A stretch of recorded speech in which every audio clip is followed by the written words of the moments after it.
Welcome to my channel, a lead that bring your story about the love of a mafia boss. Now let's The first thing that hits you in a five-star restaurant isn't the smell of food, it's the silence. That was what struck me most as I navigated between pristine white tablecloths, balancing 3 plates on my arm with practiced precision. The Milano wasn't just any restaurant in Chicago. It was a cathedral of whispers, crystal tinkling against crystal, and the soft shuffle of $200 shoes against marble floors. "Table 7 needs fresh bread," Marco hissed as I passed the service station, not bothering to look up from the reservation book. I nodded, though he wasn't watching. 6 months at the Milano had taught me invisibility was both my superpower and my curse. The customers looked through me, the management looked past me, and my fellow servers looked down on me. The girl with the community college degree filling in shifts while sending out resumes that never got responses.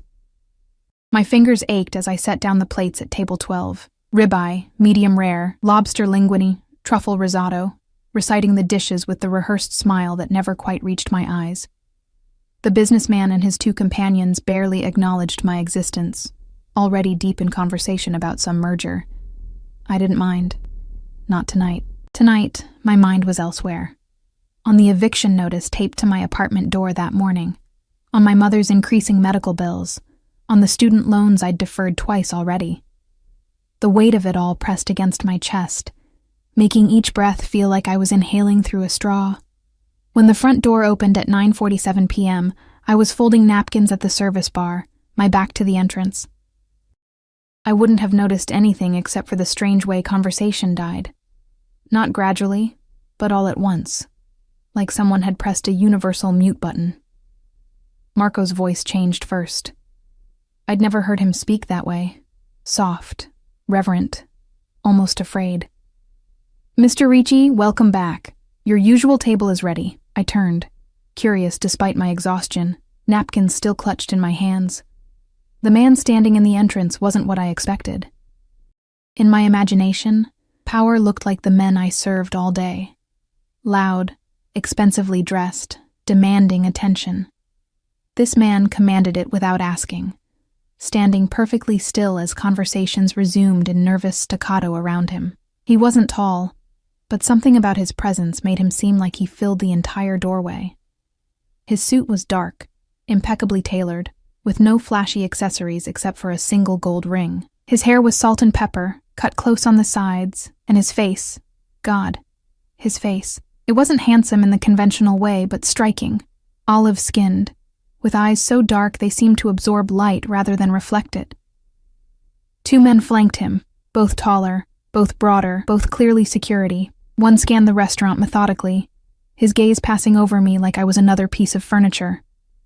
The other murmured something into a nearly invisible earpiece. "This way, sir," Marco said, leading them to the corner table that always remained empty, even on our busiest nights. I'd asked about it once, and Marco had just shaken his head. "Some tables aren't meant for everyone, Sophia." I returned to folding napkins, but my attention remained fixed on the corner, watching from the periphery of my vision as the man, Mr. Ricci, sat with his back to the wall, facing the entrance.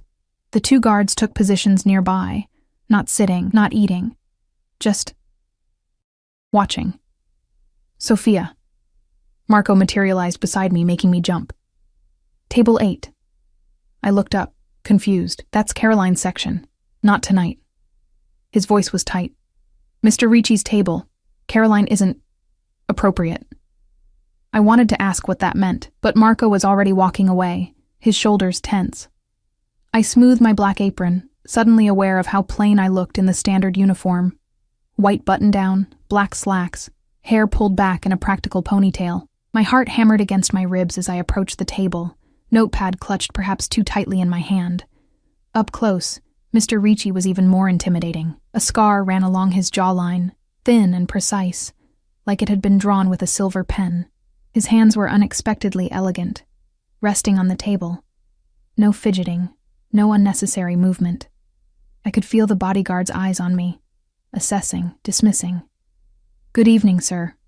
My voice came out steadier than I expected. "Welcome to the Milano." May I bring you something to drink? He didn't look up immediately, finishing reading something on a sleek black phone that one of the guards had handed him.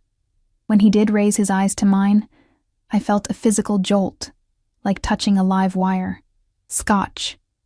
His voice was quiet, with the faintest trace of an accent. Neat.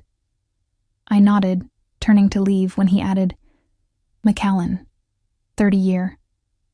Of course, the bottle that cost more than my monthly rent. I made my way to the bar, feeling oddly shaky. Macallan 30. Neat, I told Vincent, the bartender who'd been working at the Milano longer than anyone else. Vincent's eyebrows shot up. Ricci's back, huh? He reached for a key beneath the counter, unlocking a special cabinet where the premium liquors were kept. Watch yourself, Sophia. That table. It's complicated. Who is he? I whispered. Vincent just shook his head, carefully pouring the amber liquid into a crystal glass. Someone you serve quickly and correctly. That's all you need to know. I carried the scotch back carefully, setting it down on a small napkin before Mr. Ricci. He didn't acknowledge me, deep in conversation with a new arrival, a nervous-looking man in an ill-fitting suit who hadn't been there when I left. I stepped back, uncertain if I should wait or leave, when I heard it, rapid Italian being spoken by the nervous man, his hands gesturing emphatically. I froze. The nervous man's Italian was different from what I'd grown up hearing, faster, harsher. But I understood enough. Shipment. Delayed. Customs problems. Mr. Ricci's response was low, controlled, but there was steel beneath the quiet words. The nervous man seemed to shrink with each syllable. I must have made some small sound of recognition, because suddenly 3 pairs of eyes locked onto me. The nervous man fell silent mid-sentence. One bodyguard shifted his weight subtly, his jacket opening just enough for me to glimpse what was holstered beneath. Mr. Ricci's expression remained unchanged, but something in those dark eyes shifted, like shutters closing. That will be all, he said to me, a clear dismissal. I nodded and turned, but in my haste to retreat, my hip caught the edge of the neighboring table. The salt shaker wobbled, then tipped, spilling white crystals across the pristine tablecloth. In the heavy silence that followed, I heard my grandmother's voice in my head. Her old country superstitions about spilled salt bringing bad luck. Without thinking, I muttered, "C'è sfortuna," under my breath. I might as well have shouted it. Mr. Ricci's head turned sharply toward me, those penetrating eyes widening fractionally. The nervous man looked between us, confusion evident on his sweating face. "Parli Italiano, Mr.?" Ricci asked, his voice still quiet but edged with something new. Curiosity, perhaps. My throat went dry. 6 years of speaking Italian with my grandmother before she passed. The language of my childhood summers in her small apartment filled with the smell of simmering tomato sauce and freshly baked bread. "Si, signore. Un po'," I replied, my accent unpracticed but authentic. Just a little. Something shifted in the air between us. "Mr." Ricci studied me for a long moment, then nodded once, as if confirming something to himself. "Your name?" he said, no longer a question but a command. "Sophia. Sophia Russo." Recognition flickered in his eyes at my surname. "Russo. From where?" "My grandmother was from Naples," I answered, aware that every eye in our corner of the restaurant was fixed on this unexpected exchange. Mr. Ricci's lips curved slightly. Not quite a smile, but something that transformed his severe features momentarily. He lifted his glass in a small gesture that might have been a toast. "Napoli," he said almost to himself. "The city of sirens." The way he looked at me then made my skin prickle, not with fear, though perhaps it should have been, but with a strange awareness, like he was truly seeing me when no one else in this restaurant ever had. The nervous man cleared his throat, clearly anxious to resume their conversation. Mr. Ricci's expression hardened again. The brief connection severed.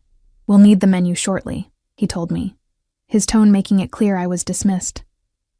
I nodded and retreated, my heart pounding so loudly I was certain everyone could hear it. As I pushed through the swinging doors into the kitchen, I leaned against the wall, trying to process what had just happened. "You okay?" asked Luis, one of the line cooks, eyeing me with concern.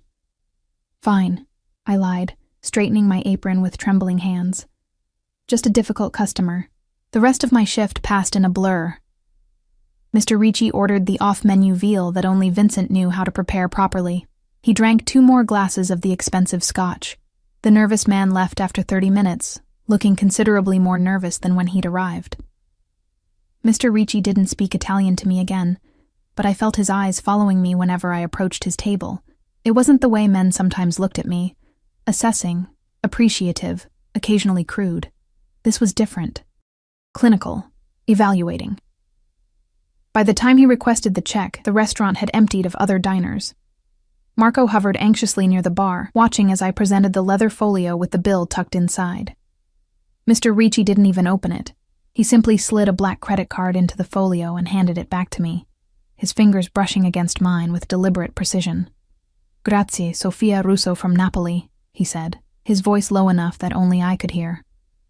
I processed his payment with shaking hands. The tip was more money than I made in 2 weeks. When I returned with his receipt, he was already standing, adjusting his cuffs as one bodyguard held his coat. The restaurant felt different with him preparing to leave, like air returning to a vacuum. "Grazie, signore," I said, summoning my courage to look directly into those dark eyes once more. "Buonanotte." Something that might have been approval flickered across his face. "You close at 11?" he asked, though it was clear he already knew the answer. I nodded. "You shouldn't walk home alone at that hour." It wasn't a question, nor exactly a statement of concern.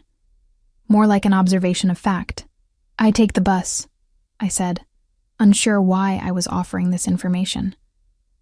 Mr. Ricci nodded once, decisively, and then he was gone, his guards moving in perfect synchronization around him as they exited the restaurant. The atmosphere changed immediately, conversation resuming, staff visibly relaxing. Marco appeared beside me, eyes wide.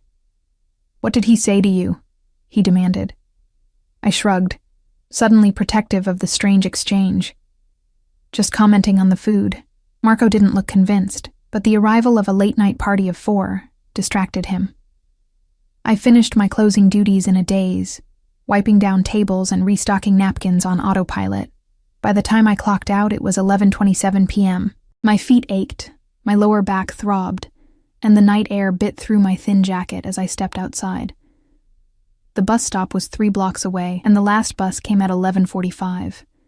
If I missed it, it was a long walk to my apartment in a neighborhood that became increasingly unfriendly after dark. I had taken exactly 4 steps when a black Escalade with tinted windows pulled silently to the curb beside me. My heart leaped into my throat as the rear window lowered just enough to reveal those now familiar dark eyes. "Miss Russo," said Dante Ricci, his voice carrying easily in the quiet street. "Allow me to offer you a ride home." It wasn't a request, and somehow, despite every warning bell clanging in my mind, despite everything I'd ever been taught about strangers and dark cars, I found myself reaching for the door handle he extended toward me, making a choice that would irreversibly change the course of my life. I hesitated for just 1 heartbeat before sliding into the back seat of the Escalade.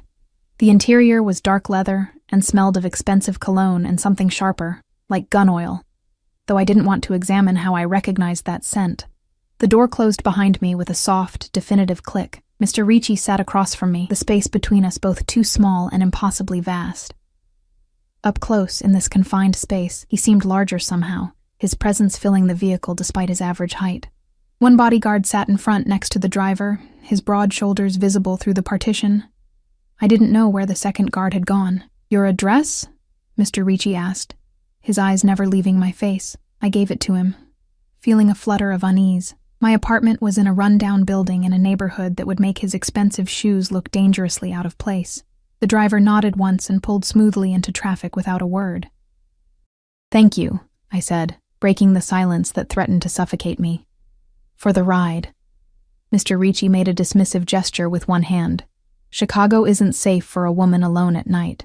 The irony of feeling unsafe in the city streets but voluntarily entering a car with a man who made hardened restaurant managers nervous wasn't lost on me. Yet somehow, I wasn't afraid. At least not in the way I should have been. "How long have you worked at the Milano?" he asked, his tone conversational but his eyes sharp, missing nothing. 6 months, I answered, wondering if small talk with someone like him followed normal rules.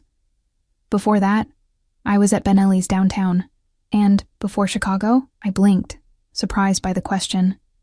I grew up in Cleveland. My mother moved us there from New York when I was 10 after my father died. Something flickered in his expression at the mention of my father, gone so quickly I might have imagined it. And your grandmother? The one from Naples? She lived with us until she passed 3 years ago, I said, a familiar pang of loss tightening my chest. She's the one who taught me Italian. Mr. Ricci nodded, as if confirming something to himself. Your accent is authentic. Untrained, but authentic. Coming from him, it felt like a compliment. I found myself adding, she never fully adapted to America. Spoke Italian at home until the end. Some things shouldn't be adapted, he replied, his voice softer now, almost reflective. Some traditions are worth preserving. The car turned onto my street, lined with dilapidated apartment buildings and closed storefronts with security grates pulled down. Embarrassment heated my cheeks as we pulled up in front of my building, paint peeling, security door propped open with a brick because the lock had been broken for months. If Mr. Ricci noticed the sharp contrast between his world and mine, he showed no reaction. This is where you live? I nodded, suddenly defensive. It's what I can afford right now. His eyes assessed the building, then returned to me with unexpected intensity. It's not safe. Nowhere is completely safe, I countered, reaching for the door handle, suddenly eager to escape the intimacy of the car, the weight of his scrutiny. Wait. His voice stopped me as surely as a physical touch. He reached into his jacket, I tensed involuntarily, and withdrew a business card. No, not a business card. A plain white card with just a phone number embossed in simple black text. If you ever need anything, call this number. I stared at the card, not taking it. Why would you help me? His smile was slight, barely perceptible. Perhaps I like the way you say buonanotte. The door beside me opened, the second bodyguard materializing from nowhere to stand beside the vehicle, scanning the street with practiced efficiency. Miss Russo, Mr. Ricci said, extending the card again. Indulge me. I took the card, tucking it into my pocket, wondering if refusing was ever an option with him. Thank you for the ride, Mr. Ricci. Dante, he corrected, his name hanging in the air between us. Thank you. Dante. His name felt dangerous on my tongue. The bodyguard escorted me to my building entrance, standing silently until I was inside, then returning to the vehicle. I watched from my building's grimy lobby as the black Escalade pulled away, its taillights disappearing around the corner. Only then did I realize I was trembling. I climbed the 4 flights to my apartment, each step an effort as the adrenaline drained from my system.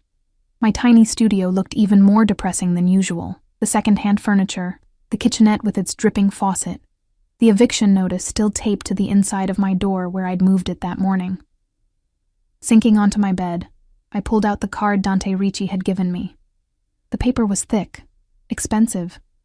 The number had no area code. I ran my fingertip over the embossed digits, wondering what would happen if I called it. I placed the card on my nightstand and tried to push thoughts of dark eyes and dangerous smiles from my mind. I managed 3 hours of fitful sleep before my alarm jarred me awake. My morning routine was mechanical. Shower, coffee, review job listings, find nothing suitable, repeat.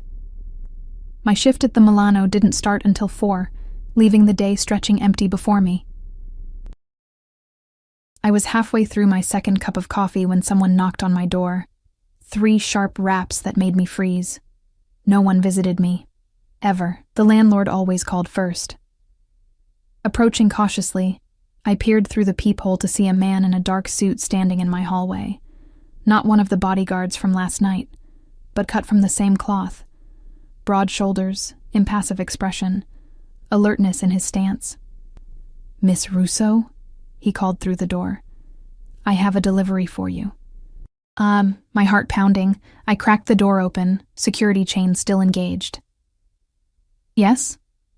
Mr. Ricci sends this, he said, holding up a small gift bag made of heavy black paper. And this. He extended a cream-colored envelope. My hand trembled slightly as I unlatched the chain and accepted both items. Thank you.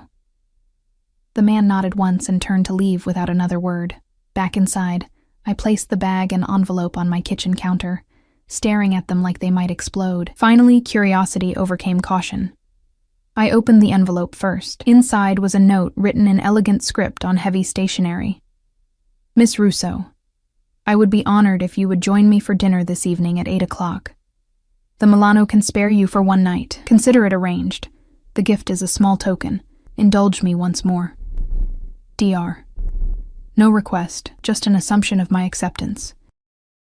I should have been offended, but instead found myself oddly thrilled, a sensation I immediately tried to suppress. The gift bag contained a small box from a jewelry store whose name I recognized from Michigan Avenue's high-end shopping district. Inside, nestled on black velvet, lay a delicate gold pendant on a fine chain. A tiny perfect cornetto, the horn-shaped Italian good luck charm my grandmother had worn until the day she died. My breath caught. How could he possibly have known? Before I could process this, my phone rang. The ancient landline that came with the apartment, because the building's thick walls made cell reception spotty. Hello? I answered cautiously. Miss Russo. Dante Ricci's voice was unmistakable, even through the crackling connection. Did you receive my invitation? Yes, I managed, the pendant clutched in my palm. How did you know about the cornetto? A pause. Intuition, he said finally. Was I correct? My grandmother wore one just like this. Then it was meant to be, he said, as if it were that simple. A car will collect you at 7:30 this evening. I should have said no, should have made an excuse, should have questioned how he knew my phone number, how he'd arranged for me to have the night off from work, how he knew about a pendant that connected to my most personal memories. Instead, I heard myself say, I'll be ready. Excellent, he replied, and I could hear the satisfaction in his voice. Until tonight, Sophia. The line went dead, and I stood in my kitchen, pendant in one hand, phone in the other, wondering what I'd just agreed to. The rest of the day passed in a haze of anticipation and anxiety. I called the Milano, and sure enough, Marco informed me that my shift had been covered, his voice tight with unasked questions. I spent far too long deciding what to wear, finally settling on the only truly nice dress I owned, a simple black wrap dress I'd bought for job interviews. At precisely 7:30, my building's broken intercom buzzed. From my window, I saw the same black Escalade waiting at the curb. For one wild moment, I considered not going downstairs. But the pendant around my neck felt warm against my skin, and curiosity burned hotter than caution. The same driver from last night held the door open as I approached. This time, the back seat was empty, except for a small bouquet of dark red roses lying on the leather. Mr. Ricci is meeting you at the restaurant, miss, the driver explained, seeing my confusion.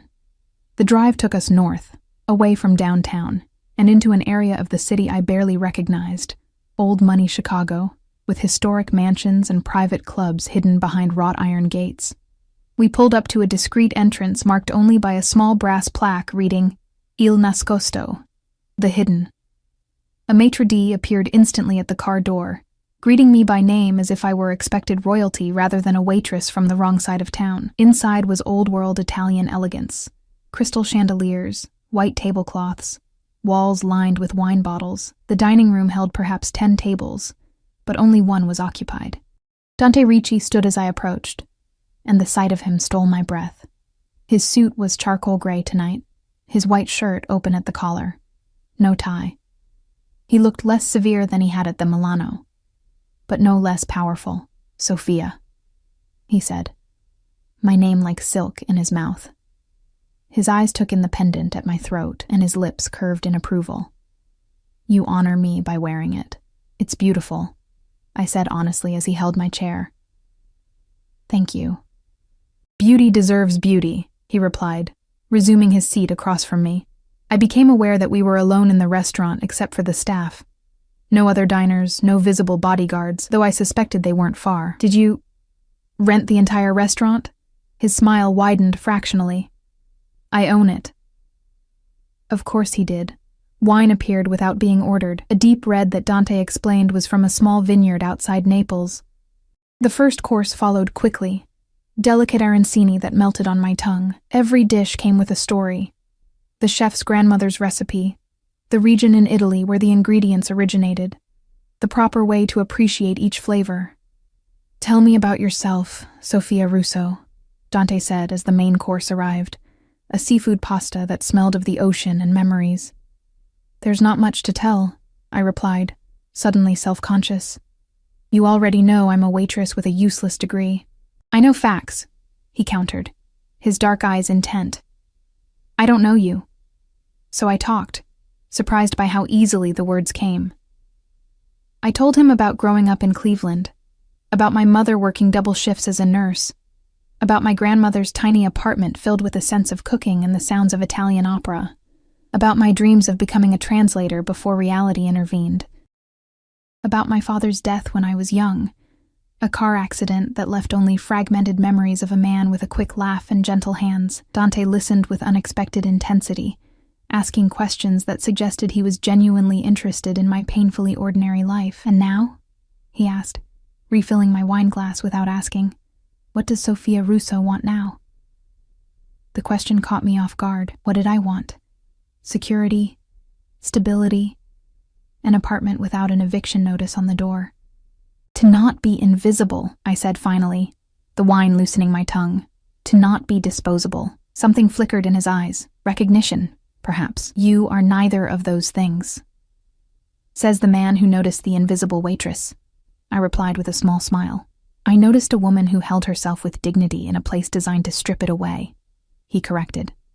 "A woman who speaks the language of my home with respect and authenticity. A woman with fire behind her eyes." Heat crept up my neck that had nothing to do with the wine. "And what about you?"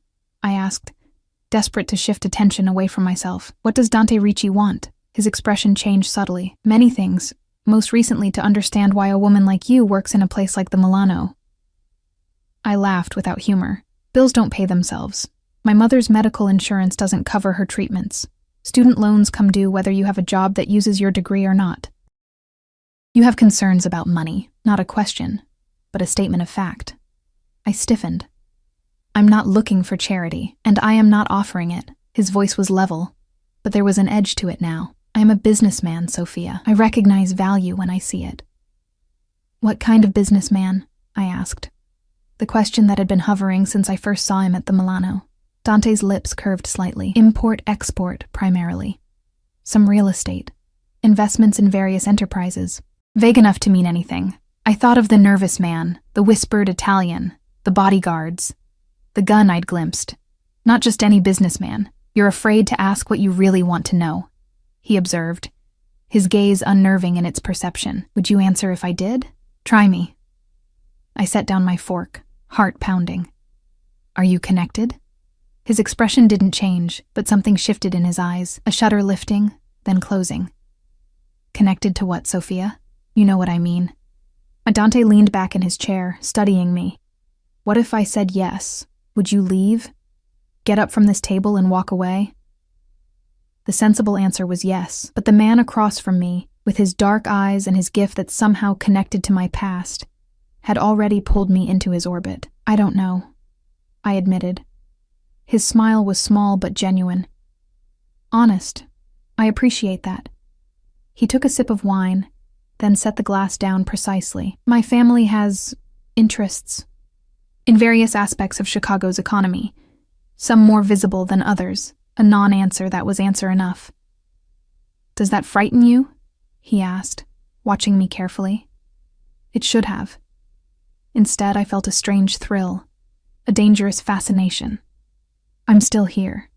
"So you are," he murmured, something like approval in his tone. Dessert came. Panna cotta with fresh berries. I was too distracted to fully appreciate it, my mind spinning with implications, with questions. "I have a proposition for you," Dante said as coffee was served in delicate cups. "A legitimate business proposition." I raised an eyebrow, trying for lightness. "Do you need a waitress at Il Nascosto?" "I need someone who speaks Italian, who understands respect and tradition, and who has the intelligence to learn quickly." His tone was serious now, all business. I need someone I can trust to manage certain aspects of my legitimate enterprises. Someone with discretion and loyalty. And you think that's me? You don't even know me.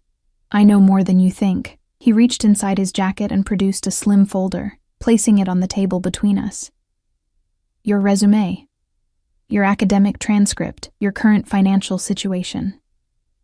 A cold knot formed in my stomach. You investigated me? I investigate everyone who enters my circle, however briefly. His expression was unapologetic. Knowledge is safety. I should have been outraged at the invasion of privacy. Instead, I found myself asking, "And what did you learn?" That you graduated with honors despite working full-time. That you speak 3 languages fluently. That you have never been arrested, though you were detained once at a protest against pharmaceutical price gouging. The same medications your mother needs. His eyes held mine. That you are drowning in debt that is not of your making. That you deserve better than what life has given you. My throat tightened. He'd seen through me so completely, laid bare all my struggles, all my fears. What exactly are you offering? I asked, my voice barely above a whisper. A position as my personal assistant, legitimate employment with my import company, excellent salary, benefits including health insurance that would cover your mother as a dependent, an apartment in a secure building owned by my family. It sounded too good to be true. It probably was. What would I have to do? The question came out more suggestive than I'd intended. Dante's expression remained impassive. Accompany me to meetings, translate when necessary, manage correspondence, learn the business. Nothing illegal, nothing inappropriate. The unspoken hung between us, the attraction that simmered beneath our conversation. The way his eyes lingered on my face, the way my pulse jumped when he said my name. Why me? I had to ask. There must be dozens of qualified people who speak Italian and need a job. Dante was silent for a moment, considering. When I was a boy in Naples, he finally said, my father taught me to trust my instincts above all else. When I saw you at the Milano, when I heard you speak the language of my home, I had an instinct. That doesn't seem like sound business practice. His smile was unexpected, transforming his severe features. Perhaps not. But I have survived this long by knowing who to trust. And something tells me I can trust you, Sophia Russo. The way he said my full name sent a shiver down my spine. You hardly know me. I know enough. He reached across the table, his fingers brushing against mine. The first time he had touched me intentionally, his skin was warm, his fingertips slightly calloused. Consider it. Take tonight to think. I'll send a car tomorrow for your answer. The check never came. Of course it didn't. He owned the restaurant. As we rose to leave, Dante guided me with a light touch at the small of my back, his hand radiating heat through the thin fabric of my dress. Outside, the Escalade waited, its engine purring softly in the night. The driver held the door open. Take Miss Russo home, Dante instructed, then turned to me. Unless you'd prefer to continue our conversation elsewhere? The invitation was clear, tempting in ways I didn't want to examine too closely. But despite the wine, despite the offer that could solve all my financial problems, I retained enough sense to know rushing would be a mistake. I should go home, I said. I need to think about your offer. Was that respect in his eyes? Approval? Of course. Until tomorrow, then. He took my hand, raising it to his lips in an old-world gesture that shouldn't have affected me as much as it did. His lips were warm against my skin, lingering just a moment longer than propriety dictated. Buonanotte, bella Sofia, he murmured, his breath ghosting across my knuckles. Buonanotte, Dante, I replied, my voice steadier than I felt. The drive home was a blur of conflicting emotions. The rational part of my brain screamed warnings. This man was dangerous. His world was dangerous. No legitimate job offer came with this many strings attached. But another part, a part I barely recognized, whispered that for the first time in years, I had been seen, valued, wanted. When the Escalade pulled up to my building, the driver handed me another envelope. Mr. Ricci asked me to give you this. Inside was a check, made out to my landlord for 3 months' rent, plus a note. Consider it an advance on your first paycheck. No strings attached. If you decline my offer, consider it a gift. A beautiful woman shouldn't have to worry about a roof over her head. I stared at the check, emotion thick in my throat. It was enough to stop the eviction, enough to give me breathing room. No strings attached, he'd written, but I knew better. Everything had strings. Yet as I climbed the stairs to my apartment, the check clutched in my hand, I knew what my answer would be. Not because of the money, though God knew I needed it. Not even because of the attraction that sizzled between us, though that was undeniable. It was because when Dante Ricci looked at me, he saw more than just a waitress. He saw possibility. He saw worth. He saw me. I slept fitfully that night, dreams filled with dark eyes and whispered Italian, and choices with consequences I couldn't begin to foresee. When morning came, I rose early, wrote a check to my landlord, and began packing a small bag. Not everything. Just enough for a few days. Just in case. At precisely 9 o'clock, my phone rang. "Good morning, Sophia." Dante's voice was as smooth as aged whiskey, even through the crackly connection. "Did you sleep well?" "Well enough," I lied. "Thank you for the check. You didn't have to do that." "I wanted to." A pause. "Have you considered my offer?" I took a deep breath, knowing I was about to step off a precipice. "Yes, I accept." His satisfaction was almost palpable through the phone. "Excellent. A car will come for you in 1 hour. Pack whatever you need for a few days. The rest can be arranged later." No discussion of terms, of expectations, just the assumption that I would follow his lead. "Dante," I said, before he could hang up, "I need to know what I'm getting into." His laugh was soft, knowing. "No, Sophia. You really don't." The black Escalade arrived exactly 1 hour later. I stood on the curb with my small suitcase, heart hammering against my ribs. The same silent driver took my bag, holding the door open without meeting my eyes. I expected to see Dante inside, but the back seat was empty. "Where are we going?" I asked as we pulled away from my apartment building. "Mr. Ricci's residence, miss," the driver replied, his first words to me since I'd met him. "He's in meetings this morning, but asked that you get settled." Anxiety fluttered in my stomach. Settled where, exactly? The guest apartment, in Mr. Ricci's building. Of course he owned an entire building. I watched the city transform outside my window, moving from my rundown neighborhood through downtown, then north into the Gold Coast, Chicago's wealthiest enclave. We finally stopped before a sleek high-rise overlooking Lake Michigan, its glass facade reflecting the morning sun like a mirror. A uniformed doorman approached immediately, opening my door with practiced deference. "Miss Russo? Welcome to the Adler. Mr. Ricci is expecting you." I followed him through a marble lobby adorned with tasteful modern art, past a security desk where 2 men in suits nodded in recognition, and into a private elevator that required a key card to operate. The doorman pressed the button for the 32nd floor, the second highest. "Mr. Ricci occupies the penthouse and 3 guest residences on this floor," he explained as we ascended. "You'll be in apartment 32B. If you need anything at all, dial 0 on any house phone." The elevator opened directly into a hallway with only 4 doors. The doorman led me to 32B, swiping a key card and then handing it to me. "Your key, Miss Russo. Mr. Ricci had this prepared for you." The apartment that awaited me stole my breath. Floor-to-ceiling windows framed a panoramic view of Lake Michigan, its blue waters stretching endlessly toward the horizon. The space was decorated in creams and soft grays, minimalist but luxurious. Plush rugs over hardwood floors, a white leather sofa facing a fireplace, a dining table of polished walnut. "Your luggage will be up shortly," the doorman said, backing toward the door.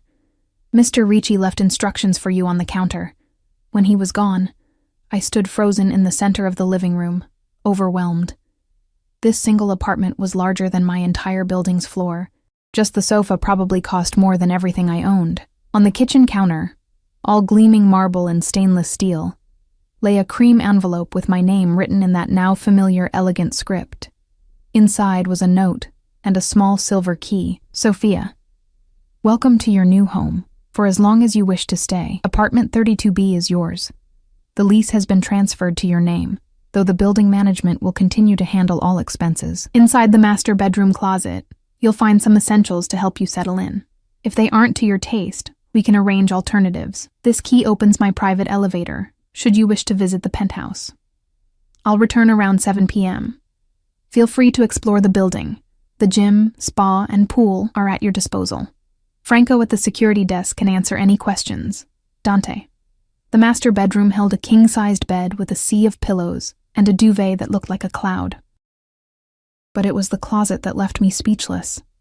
A walk-in larger than my entire former apartment, and it was filled with clothes, women's clothes, in my size. Dresses, pants, blouses, shoes, dozens of them, still with tags from boutiques I'd never dared enter. A section of sleek business attire, another of casual wear, a third of evening clothes that sparkled under the recessed lighting. A built-in dresser revealed lingerie in silk and lace, still in tissue paper. My hands trembled as I checked a price tag, then quickly put it down. One blouse cost more than I made in a week at the Milano. In the bathroom, a marble palace with a soaking tub big enough for two, I found toiletries arranged in neat rows. My preferred shampoo brand, but the expensive line I could never justify buying. Perfumes from Paris, makeup from luxury brands. It was too much, too perfect, too prepared. I returned to the living room, unease competing with awe. How had he arranged all this in less than 24 hours? How did he know my sizes, my preferences? The investigation he'd mentioned must have been far more thorough than he'd implied. The intercom buzzed, making me jump. I pressed the blinking button hesitantly. "Miss Russo, your luggage is here," came a voice I didn't recognize. Come up," I said, uncertain of the protocol.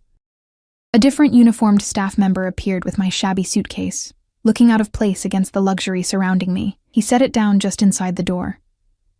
"Is there anything else you need, Miss Russo?" I shook my head, then reconsidered. "Actually, could you tell me how to reach the security desk?" "Of course. Dial 0 on any house phone." He gestured to a sleek cordless phone on a side table. Once he'd gone, I did just that. "Security," answered a gruff voice. "This is Sophia Russo in 32B, I said, trying to sound like I belonged here. "Could I speak with Franco, please?" "This is Franco, Miss Russo. How can I help you?" I took a deep breath. When exactly did Mr. Ricci arrange for this apartment to be prepared for me? A pause. "I believe those arrangements were made approximately 3 weeks ago, miss. Is everything to your satisfaction?" The floor seemed to tilt beneath me. 3 weeks ago. Before he'd ever spoken to me at the Milano. Before he'd offered me a job. Before he even knew if I spoke Italian. "Miss Russo, is everything all right?" "Yes, fine," I managed. "Thank you." I hung up, my mind racing. 3 weeks. He'd been watching me, planning this, long before our first interaction. The coincidence at the restaurant hadn't been coincidence at all. My phone rang. My cell this time, not the house phone. An unknown number. "Hello," I answered cautiously. "Miss Russo." Not Dante's voice, but one I vaguely recognized, one of his guards, perhaps. "Mr. Ricci asked me to check that you've arrived safely." "I'm here," I said, anger beginning to simmer beneath my confusion. "Tell Mr. Ricci I'd like to speak with him." "He's in meetings until this evening," the voice replied, "but I'll relay your message." "Do that," I snapped, hanging up. I paced the beautiful apartment, feeling trapped despite the space, despite the stunning view. I had walked into this with my eyes open, but I hadn't realized just how calculated it all was. How could he have known, 3 weeks ago, that I would agree to any of this? As the hours passed, my anger cooled, replaced by determination. I needed answers, and I wasn't going to wait until 7 p.m. to get them. The silver key he'd left me burned in my palm. His private elevator. An invitation or a test? I showered, washing away the grime of my old apartment, the lingering scent of restaurant grease that seemed embedded in my skin after months at the Milano. I dressed in clothes from the closet, simple black pants and a cream silk blouse that probably cost more than my monthly rent. I left the tags on, uncertain if I would stay once I had answers. The private elevator was hidden behind an unassuming door at the end of the hallway, marked only with a small P. My key slid perfectly into the lock. The elevator itself was paneled in dark wood, with a single button. My heart pounded as I ascended to the penthouse. The doors opened silently onto a foyer of Italian marble, lit by a crystal chandelier that cast rainbow prisms across the walls. Beyond stretched a living space 3 times the size of my new apartment, decorated in masculine tones of charcoal and navy, with accents of rich wood and brass. I had expected more security, but the penthouse appeared empty. "Hello?" I called, my voice sounding small in the cavernous space. No response. I moved deeper into the apartment, taking in the details. Bookshelves filled with leather-bound volumes, a grand piano by windows that offered a 180-degree view of the city, artwork that looked like museum pieces hanging on the walls. A side table held framed photographs, the only personal touch in the otherwise showroom-perfect space. I approached cautiously, drawn by curiosity. The largest photo showed a much younger Dante standing beside an older man with the same penetrating eyes, both in impeccable suits, the Naples coastline visible behind them. Another showed Dante as a child, perhaps 8 or 9, serious even then, standing between the same older man and a beautiful woman with sad eyes. My father. My mother. I whirled around, heart leaping into my throat. Dante stood in the doorway to what appeared to be a study, jacket off, sleeves rolled up, a glass of amber liquid in one hand. He didn't look surprised to see me. "You knew I'd come up," I said. Not a question. His smile was slight. "I hoped you would. You've been planning this for 3 weeks, I said, cutting to the chase. "Before you ever spoke to me." Dante crossed to a bar cart, setting down his glass. "Would you like a drink? I think this conversation calls for one." "I want answers, not alcohol." He nodded, unsurprised by my directness. "Yes, I've been aware of you for 3 weeks. Since you started speaking Italian to an elderly customer at the Milano, a man who happens to be my godfather's brother." I remembered the old man, one of the few customers who had treated me with genuine warmth, who had been delighted when I recognized his Sicilian dialect. "He mentioned you to me," Dante continued. "A beautiful young waitress who spoke his mother tongue with respect, who reminded him of the old country." I was intrigued. "So you had me investigated." My voice was flat. "I had you observed," he corrected. "Your background check came later, when I decided to approach you." "Why? What could you possibly want with a waitress with student debt and an eviction notice?" Dante studied me for a long moment, his dark eyes unreadable. "Do you believe in fate, Sophia?" The question caught me off guard.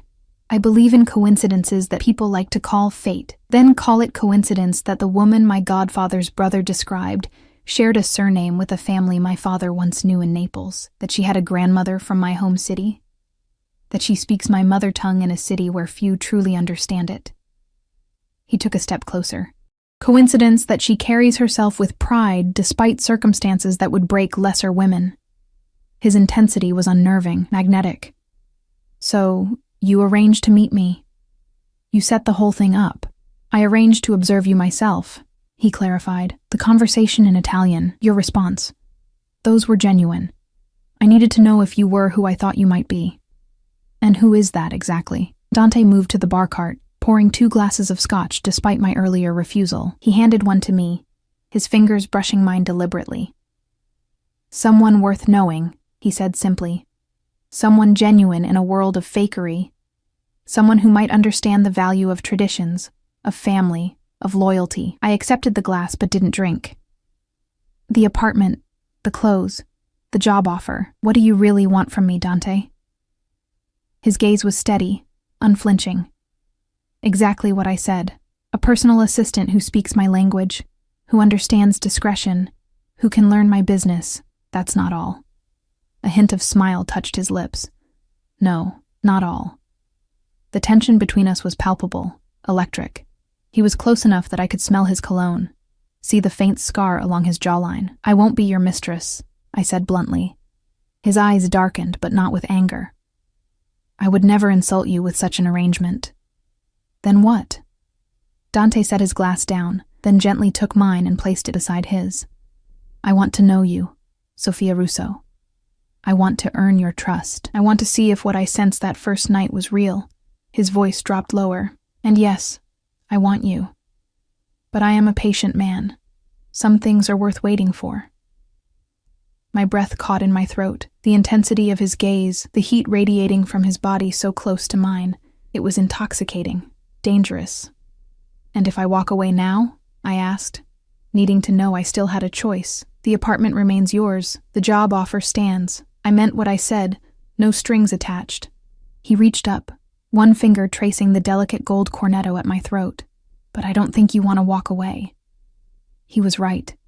And that terrified me more than anything else. The sound of my phone ringing shattered the moment. I stepped back from Dante, my pulse racing as if I'd been running. The caller ID showed my mother's number. I should take this, I said, my voice unsteady. Dante nodded, retrieving our glasses and handing mine back. Of course. Use the terrace if you'd like privacy. He gestured to glass doors leading to what looked like a rooftop garden. I slipped outside, the evening air cool against my flushed skin. Mom, is everything okay? Sophia, honey. My mother's voice was thick with emotion. I just got a call from the hospital. They said all my outstanding bills have been paid, and that my treatment has been approved under some new insurance plan. How did you? My legs went weak. I sank onto a nearby stone bench, staring through the glass doors at Dante, who stood with his back to me, gazing out at the city below. It's complicated, Mom, I said, watching him. I've gotten a new job, with benefits. What kind of job pays hospital bills on the first day? A very good question. I'll explain everything soon, I promise. Are you feeling okay? Did they say when the new treatment could start? Next week, she said, her voice brightening with hope I hadn't heard in months. The doctor said it might actually work this time, Sophie. Tears pricked my eyes. My mother had been fighting cancer for 3 years, each treatment working less effectively than the last. This new experimental protocol had been our best hope, but the insurance had repeatedly denied coverage. That's wonderful, Mom. I'll visit soon, okay? I love you. I love you too, honey. And Sophia? Whatever this job is, thank you. I hung up, wiping tears from my cheeks before turning back to the penthouse. Dante stood in the doorway, watching me with those perceptive dark eyes. You paid my mother's medical bills, I said, not a question. He didn't deny it. I told you the position came with excellent health benefits. Those weren't benefits. That was hundreds of thousands of dollars. Dante shrugged, as if the amount was irrelevant. Your mother's treatment was denied by insurance companies concerned only with profit margins, not healing the sick. I simply adjusted the situation. Why? I asked, my voice breaking slightly. Why would you do that for someone you barely know? He stepped onto the terrace, the setting sun casting half his face in golden light, the other half in shadow. Perhaps I wanted to demonstrate that my intentions are genuine, that my word is good. He paused, his expression softening almost imperceptibly. Or perhaps I simply couldn't bear to see that worry in your eyes. I should have been outraged at the presumption, the intrusion, the sheer overreach. Instead, all I felt was overwhelming gratitude and suspicion. What do you want in return? I asked, hating the note of vulnerability in my voice. Dante's gaze was steady, unflinching. Loyalty. Trust. Eventually. He reached out, brushing a tear from my cheek with his thumb. For now, just give this arrangement a chance. That's all I ask. His touch lingered, warm against my skin.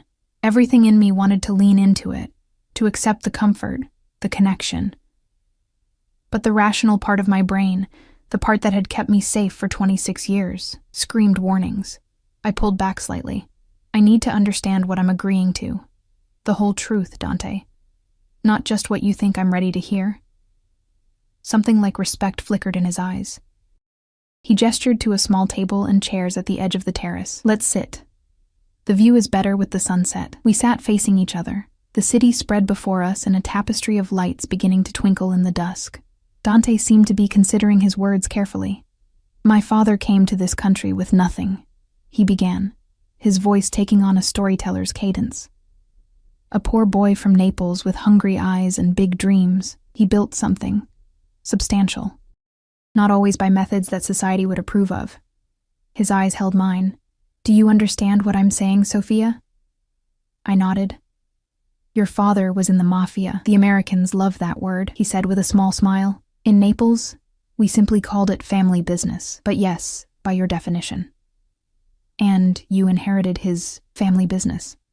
Dante's expression was unreadable. I inherited many things from my father. His connections, his enemies, his sense of honor. Are you telling me you're the head of the Chicago Mafia? The question should have terrified me to ask. But somehow, sitting here in the fading light with Lake Michigan stretching into the distance, it seemed almost surreal. I'm telling you that I have influence in certain circles, he replied carefully. That I maintain my father's traditions, his protection of our people. That yes, some of my business dealings exist in gray areas. Illegal areas, I clarified. His smile was slight, at times, though less now than in my father's day. I've worked hard to legitimize our enterprises. Why tell me this? Isn't this the kind of information that gets people killed in movies? Dante actually laughed, a warm, genuine sound that transformed his severe features. This isn't a movie, Sophia, and I'm telling you because you asked for the truth, because I believe you're strong enough to handle it. And my job? What would I really be doing? Exactly what I said. Managing correspondence, accompanying me to meetings, translating when necessary, learning the business, the legitimate parts. He leaned forward, his expression earnest. I would never involve you in anything illegal, Sophia. Never put you at risk. You have my word. The word of a mafia boss, I said, unable to keep the irony from my voice. The word of a man who has never broken a promise, he countered. Ask anyone who knows me. My word is bond. I studied him in the fading light, this dangerous, complex man who had orchestrated our meeting, who had paid my mother's medical bills without being asked, who looked at me like I was something precious rather than disposable. Why me? I had to ask again. The truth, Dante. He was quiet for a long moment, looking out at the darkening sky. When he turned back to me, his expression had changed, vulnerability showing through the controlled facade. My mother was from Naples, like your grandmother, he said quietly. She never fully adapted to America either. Used to say that Americans didn't understand the true meaning of family, of loyalty. His fingers tapped lightly on the table. She died when I was 15, cancer, like your mother. Understanding dawned. So I'm what? Some kind of surrogate for your mother? No. His response was sharp, immediate. You're nothing like her, except perhaps in your strength. He took a breath, composing himself. When my godfather's brother mentioned you, when I saw your name was Russo, there was once a Russo family in Naples that helped my father when he was a boy. A kindness never forgotten. I wondered if there might be a connection. And is there? I don't know yet, but I felt drawn to you before I ever saw you, when I heard you speak Italian that night, when I saw how you carried yourself despite everything. He shook his head slightly. Call it instinct, intuition. Something told me you were important. The raw honesty in his voice touched something deep inside me. This powerful, dangerous man was showing me a glimpse of vulnerability few ever saw. What happens if I stay? I asked. Really stay. Not just to work for you. Dante's eyes darkened. Then we see where this leads. No pressure, no expectations. Just possibility. And if I want to leave someday, then you leave. With recommendations that will open any door you choose. Enough money to start fresh wherever you want. And the knowledge that you'll always have a place to return to if you wish. His gaze was intense, unwavering. I'm not offering a cage, Sophia. I'm offering a choice. Night had fallen completely now, the city lights reflecting in his dark eyes. In the distance, thunder rumbled, a summer storm approaching over the lake. I'm not naive, I said finally. I know there would be dangers, risks. Yes, he admitted, my world isn't always safe, but you would be protected, always. My highest priority. I believed him. God help me, I believed him. I have conditions, I said, surprising myself with my boldness. If I stay, Dante's lips curved slightly. Name them. I want to finish my degree, take the translator certification exams. He nodded. Easily arranged. I want to visit my mother regularly, make sure she's getting proper care. Of course. We can fly to Cleveland whenever you wish. I took a deep breath. And I want honesty between us, always, even when it's difficult. His expression softened. That, Sophia Russo, I can promise without reservation. The first raindrops began to fall, fat and heavy on the terrace stones. Neither of us moved. "Is that a yes?" Dante asked, something like hope in his voice. In answer, I reached out, placing my hand over his on the table. His skin was warm despite the cooling air, his fingers immediately curling around mine. Thunder crashed closer now, the rain falling in earnest. Dante stood, pulling me gently to my feet. We stood facing each other as the storm broke around us, neither caring about the rain soaking our clothes. "Sei sicura?" he asked. "Are you sure?" In response, I stepped closer, eliminating the space between us. "Sì, sono sicura." His hands came up to frame my face, thumbs brushing my cheekbones with unexpected tenderness. His eyes searched mine for a moment, giving me one last chance to retreat. I didn't. When his lips met mine, it was gentle at first, a question, an offering. Then something broke open between us, the restraint of the past days shattering like glass. His arms encircled me, pulling me against him as the kiss deepened, became hungry, demanding. My hands slid up his chest, feeling the solid strength beneath expensive fabric. One palm coming to rest over his heart, feeling its rapid beat match my own. The rain poured down, plastering my hair to my face, running in rivulets between us. But neither of us cared. There was only this moment, this connection that had been building since he first heard me speak his mother tongue. When we finally broke apart, both breathless, Dante rested his forehead against mine. "La mia bella Sofia," he murmured, his voice rough with emotion. "Do you know how long I've wanted to do that?" 3 weeks, I teased, my own voice unsteady.